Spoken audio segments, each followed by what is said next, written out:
Okay, hi, my name is Peter and I am the CEO and co-founder of Saranghae Orora Skin Science. And I'm Andrea, and I'm the co-founder and president of Saranghae and Orora Skin Science. And if you haven't guessed, we are husband and wife.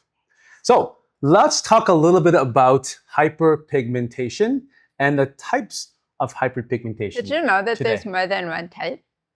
There's actually a lot of types, but today we're going to talk about the three primary types of hyperpigmentation, go into a little depth about what it is and how it happens, okay?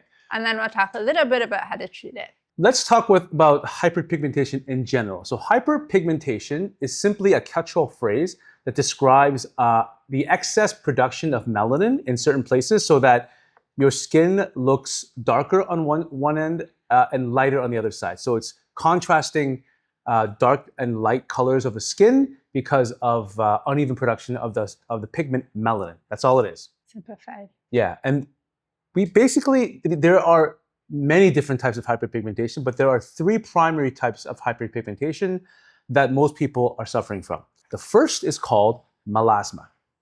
And melasma is sometimes called the mask of pregnancy because it is brought on by hormonal changes. So you're going to have pregnant people post-pregnancy, as well as perimenopausal and menopausal women who will have these grayish, dark, brownish, almost symmetrical patches of darkness.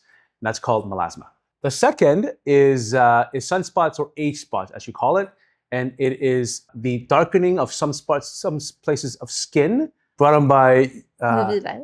UV light. Exposure. UV exposure, that's what I'm looking for, UV exposure. So what it is it's oxidative stress caused by UV light, and that's what causes age spots and sunspots.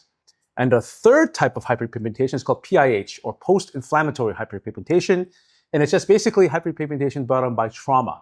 So if you've suffered from acne in the past, you'll know what I'm talking about. It's areas of skin damage that basically become nucleation sites for excess melanin production. And that's it. It can also be not just acne though. It can also be like burns, wounds, cuts, that kind of thing that don't feel exactly right.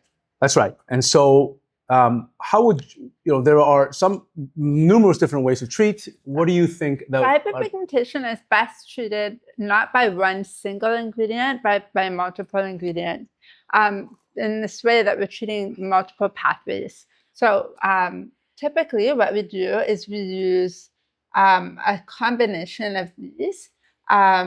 This is a hyperpigmentation duo, which is a vitamin C and niacinamide. We also have a hyperpigmentation anti-blemish duo.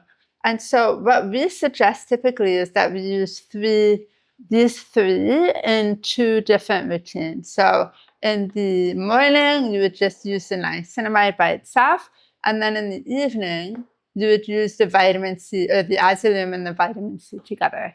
And these together, they slow excess pigment production, they break up existing discoloration, reduce inflammation, and also reduce the triggers. So they help to strengthen the skin barrier to avoid further damage or further pigmentation. Yeah, so if anyone's wondering what's actually the corrective ingredients in it, the number one would be our advanced brightening serum. So the advanced brightening serum boasts 25% pure ascorbic acid and 1% tranexamic acid. Ascorbic acid is basically the purest form of vitamin C. The pore refining serum is 10% niacinamide or vitamin B3 and 1% glutathione. And the azulum 10 serum boasts three ingredients: 10% glycinated azelaic acid, 2% niacinamide, and 1% alpha-arbutin. So when you combine these ingredients together, they work on multiple pathways that trigger excess melanin production and will basically minimize the production of melanin, thereby minimizing the hyperpigmentation.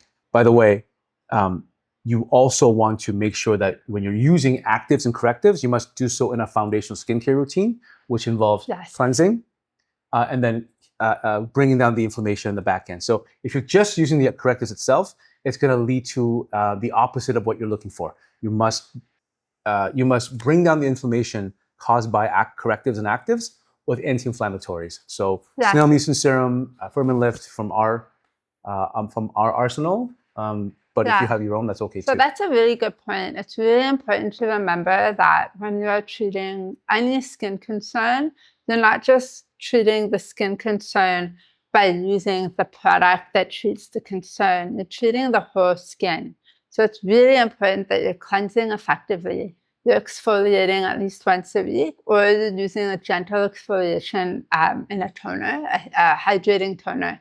Then you're treating the condition that you're trying to address. And then you're doing the other side of it, which is healing, reducing inflammation and redness and so on. And finally, you're moisturizing, sealing, and protecting.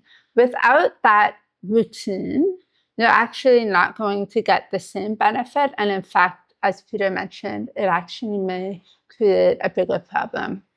So something really important to remember that when you're treating a skin concern, you're not just using one product to treat the skin concern. It's part of a routine. Yeah. And the final question I want to address is there a role of retinol or retinoids in the hyperpigmentation treatment process? The answer is yes, and also no. And I'll tell you why. So we offer a 0.1% retinaldehyde with 2% squalane. And this product is 20 times more powerful than the traditional retinol without the traditional side effects you get with it, the skin irritation. Retinol, all retinoids, what they do is they speed up the skin cells renewal process. And so when you combine it with a hyperpigmentation treatment, it actually works well together because you would speed up the skin cell renewal while also making sure that the skin that renews is not damaged by excess melanin production. The problem is that retinoids in general are highly inflammatory, and so you don't just want to mix it in with every other active. You're going to have a strategy of using retinoids. So usually retinoids are UV sensitive, and if you're pregnant, we would advise you that you do not touch. Or breastfeeding. Yeah, or breastfeeding, retinoids at the time, only at nighttime. And what I would do is I would use the vitamin C 2 days on, retinoids 1 day off, or the vitamin C in the daytime and the retinoids at nighttime. There are various ways you can do so, and that's a question for another time. But the answer is you can use retinoids. You just have to be very careful. Okay. Well. All right. Till next time. Saranghae. Saranghae.